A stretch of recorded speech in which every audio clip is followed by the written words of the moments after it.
कैसे हैं बच्चे आप सभी? उम्मीद करता हूँ आप सभी बहुत बहुत बहुत बहुत अच्छे होंगे और अपनी स्टडी का भी बहुत बखूबी ध्यान रख रहे होंगे। ये वीडियो काफ़ी इंपॉर्टेंट होने वाला है जो हमारे बच्चे 2026 में जो बोर्ड एग्जाम देंगे ना भाई, 25-26 के जो बच्चे, उनके लिए काफ़ी इंपॉर्टेंट होने वाला है क्योंकि इस वीडियो में मैं आपके साथ ऐसे टिप्स शेयर करने वाला हूँ जिससे कि इस साल के बोर्ड एग्जाम में आप 95 स्कोर कर सकते हैं, है ना। ये पूरे कह दो कि पूरे साल भर का जो अभी 1 महीना तो हमारा खत्म हो गया, अप्रैल का महीना चला गया, मई में हम आ चुके हैं, है ना। लगभग 11 महीने का पूरा प्लान रहेगा कि भाई ये चीज़ें आपको करनी है इन 11 महीने, ठीक है, जिससे कि आप इस स्कोर तक पहुँच सकते हैं। ज़्यादा नहीं, मैं 4-5 चीज़ें करने के लिए आपको बोलूँगा, अगर आप उन चीज़ों को करते हैं, उन टिप्स को फॉलो करते हैं, ज़रूर आप इस स्कोर तक पहुँचेंगे। बहुत सारे मेरे बच्चे हैं जो कि अपना जो रखे हैं ड्यू में जाने का, है ना, सीयूईटी का एग्ज़ाम देना होगा उन लोगों को, तो भाई उनके लिए भी काफ़ी इंपॉर्टेंट वीडियो है कि भाई हाँ, 12th में तो स्कोर अच्छा करना ही करना है, साथ ही साथ सीयूईटी के एग्ज़ाम में भी तबाही मचाना है। और वो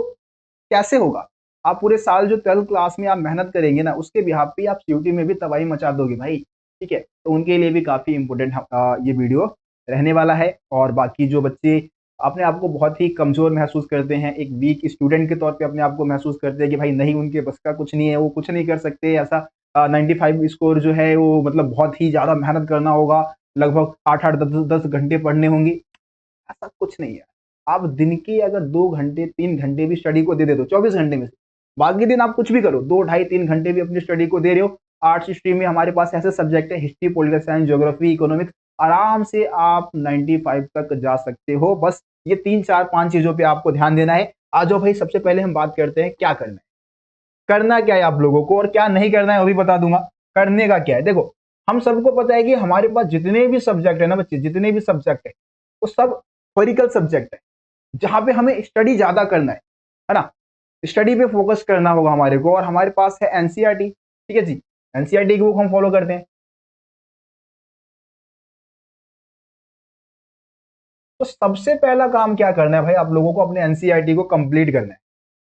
देखो, जिन बच्चों को भी एनसीईआरटी का कॉन्सेप्ट अगर क्लियर होगा ना भाई, कहीं से भी क्वेश्चन आ जाए, कुछ भी क्वेश्चन आ जाए, आप सभी को पता है कि सभी सब्जेक्ट में हमारे एमसीक्यू भी आ रहे हैं। अब एमसीक्यू में बहुत बच्चे फंस जाते हैं भाई।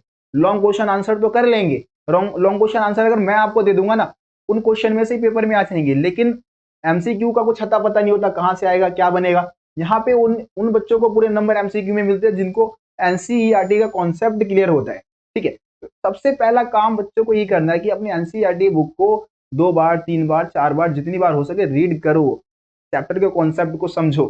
देखो, एनसीईआरटी को समझने के लिए क्या कर सकते हो आप, क्या कर सकते हो, मैं जो मैं अपने अगर ओपिनियन दूं आपके सामने रखूं, तो मैं सबसे पहला कहूंगा कि भाई आप चैप्टर के कॉन्सेप्ट को समझिए, है ना। डायरेक्ट अगर आप रीडिंग करने बैठेंगे भाई, बोरियत फील होगी, आप ना पक जाओगे, आपको ना समझ नहीं आएगा। खास करके हिस्ट्री का लैंग्वेज टफ है ना। पॉलिटिकल साइंस में भी बहुत सारी चीजें बच्चों को समझ में नहीं आती। डायरेक्ट अगर आप एनसीईआरटी बुक को रीड करते हैं, तब की मैं बात कर रहा हूँ, तो चीजें आपको समझ में नहीं आएंगी।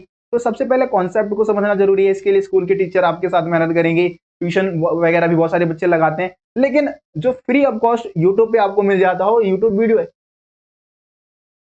तो आप वीडियो को देख सकते हो, यूट्यूब वीडियोस को देख सकते हैं, मेरी वीडियोस को देख सकते हैं, जो कि बहुत ही बेहतरीन है। एनिमेशन के थ्रू सारी चीजें आपको मैंने समझा रखी है, और डिजिटल बोर्ड के थ्रू भी मैंने चीजें समझा रखी है ना। और इस साल भी नए नई सीरीज मैंने शुरू की है, एनिमेशन के माध्यम से समझा रहा हूँ। एग्जाम के लास्ट में 2-3 महीने में मैं रिवीजन सीरीज भी स्टार्ट करूंगा, जिसमें फेस वीडियो के थ्रू भी मैं आपको सारा कॉन्सेप्ट समझाऊंगा।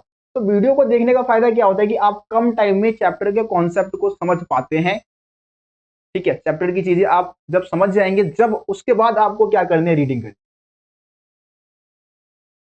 है ना। जब आप चैप्टर को कॉन्सेप्ट को समझ चुके हैं, उसके बाद आप रीडिंग लगाए, उसके बाद आप देखिए क्या मजा आएगा आपको बुक रीड करने में, क्योंकि आपको चीजें पहले से मालूम होगा, ठीक है।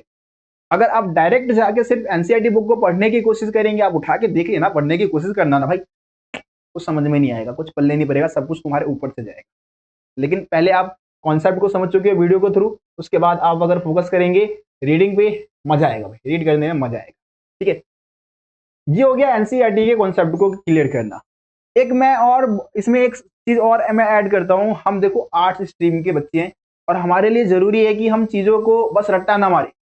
हम समझते हैं कि हिस्ट्री, पॉलिटिकल साइंस, ज्योग्राफी जैसे सब्जेक्ट को सिर्फ रट सकते हैं, और रट के स्कोर ले आएंगे, ले आओगे, लेकिन मजा नहीं आएगा। आप क्या कर सकते हो, बहुत अच्छे अच्छे टॉपिक होते हैं जिस पर डिस्कशन कर सकते हो, अपने दोस्तों के साथ ग्रुप बना लो, 2-4 दोस्तों का ग्रुप बनाओ और दोस्तों के साथ टॉपिक पे डिस्कशन करो।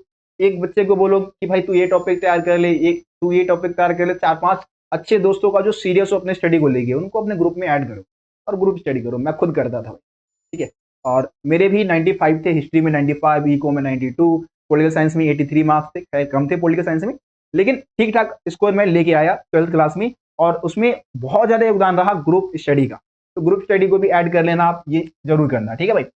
देखो दूसरा मैं आपको जो टिप देना चाहूंगा, टिप कह रहा हूं, टिप्स है ना, सेकंड टिप्स जो मैं देना चाहूंगा आप लोगों को, जब आप एनसीईआरटी टॉपिक को रीड कर लेते हैं उसके बाद आप इंपॉर्टेंट टॉपिक पे फोकस,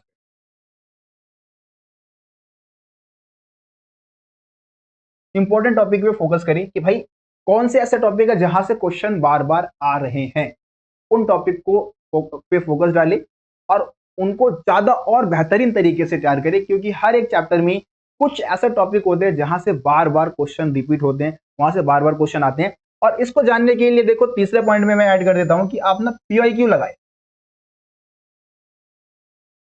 ठीक है। आप अगर पीवाईक्यू देखेंगे ना, लगभग 10 साल का जो पेपर है, 10 साल का पेपर देख लेते हैं ना, तो मैं कह रहा हूं कि तकरीबन तकरीबन जो 90% क्वेश्चन है ना, 90% क्वेश्चन इन पीवाईक्यू से ही आते हैं। अगर आप 10 साल के क्वेश्चन पेपर को देख ले, आपको क्वेश्चन का एकदम धांसू तगड़ा आइडिया हो जाएगा और 90% क्वेश्चन आपको पीवाईक्यू से ही देखने को मिलेगा, ठीक है। प्रीवियस ईयर जो क्वेश्चन पेपर होते हैं उसी में से आपको देखने को मिलेगा। तो भाई प्रीवियस ईयर पेपर को लगाना बहुत ही जरूरी है, इनको करना, इसको सॉल्व करना बहुत ही जरूरी मैं मानता हूं सभी स्टूडेंट के लिए, ठीक है। तो ये कर लेना भाई। लास्ट में एक चीज सैंपल पेपर, सैंपल,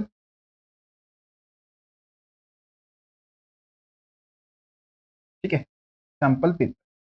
देखो सैंपल पेपर को सॉल्व करना क्यों जरूरी होता है, सैंपल पेपर को करने का बेनिफिट क्या होता है, देखो जब आप पीवाईक्यू में क्या होता है, हर साल पेपर का पैटर्न वगैरह चेंज होता रहता है, कभी एमसीक्यू डाल दिए जाते हैं, कभी हटा दिए जाते हैं, कभी लॉन्ग क्वेश्चन की संख्या बढ़ जाती है।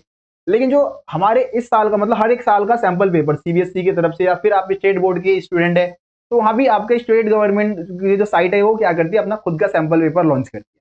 सैंपल पेपर से आप पेपर के पैटर्न को समझ पाते हैं कि भाई इस साल का जो करंट ईयर का जो पेपर का पैटर्न है वो क्या रहेगा, है ना, कितने क्वेश्चन, कितने लॉन्ग क्वेश्चन होंगे, कितने शॉर्ट क्वेश्चन होंगे, कितने एमसीक्यू होंगे, ये सब आपको सैंपल पेपर से, जो उस साल का जो सैंपल पेपर लॉन्च होगा ना, उसी से आप अनुमान लगा पाएंगे।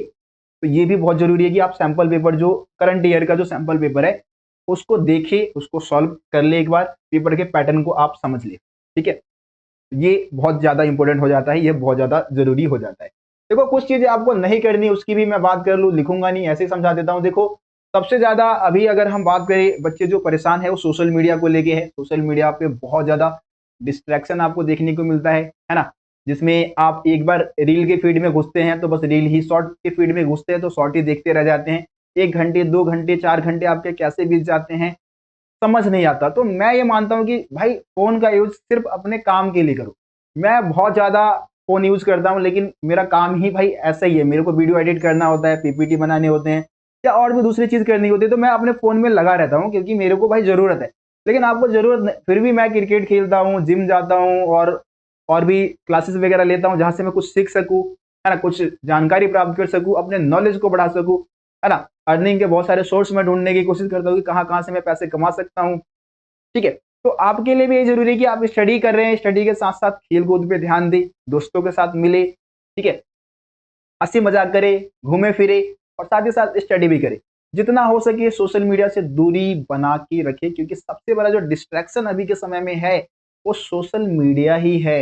रील, शॉर्ट, इनमें हम कितना ज्यादा अपना वक्त जाया कर देते हैं। कई बार मेरे साथ भी होता है भाई, मैं भी जाता हूँ कभी कभी शॉर्ट फीड में तो 1 घंटे बर्बाद कर देता हूँ। तो मैं भी इस चीज से नहीं बच पाया, लेकिन मैं कम करता हूँ, इसको कम करने की कोशिश कर रहा हूँ या फिर कम करता हूँ, उतना टाइम बर्बाद नहीं करता, क्योंकि भाई अगर उसी में लगा रहूंगा तो फिर काम कौन करेगा, तुम लोगों का ध्यान कौन रखेगा, है ना। मेरा मानना ये, बाकी हाँ देखो एक बार आपने सोच लिया है कि भाई हाँ इस स्कोर तक अपने को पहुंचना है, इस टारगेट तक पहुंचना है, तो उसके लिए लगातार निरंतर अभ्यास करते रहना होगा। एक दिन जोश में आपने चीजें अच्छी की, दूसरे दिन आप ठंडे पड़ गए, है ना, फिर एग्जाम आया, फिर जोश में आ गए, फिर ठंडे हो गए। मतलब मैं ये कह रहा हूं कि आप ना लगातार निरंतर कोशिश करते रहे इस टारगेट तक पहुंचने के लिए। ये नहीं है कि स्टार्टिंग में प्लानिंग बनाई, 1 महीने बहुत अच्छे से मेहनत की, फिर 5 महीने के लिए बिल्कुल ठंडे हो गए, फिर लास्ट के एक आध महीने पढ़ लिए। नहीं पहुंच पाओगे यार, यहाँ तक मुश्किल हो जाएगा तुम्हारे लिए। लगातार मेहनत करते रहो, थोड़ा थोड़ा पढ़ते रहो, ठीक है, पढ़ते रहो, बढ़ते रहो। आज के इस सेशन, आज के इस क्लास को यहीं पे समाप्त करते हैं, आज के इस वीडियो को यहीं पे समाप्त करते हैं। मिलते हैं आप सभी से अगली वीडियो में, तब तक के लिए जय हिंद, जय भारत। आप सभी अपना ध्यान रखिए, धन्यवाद।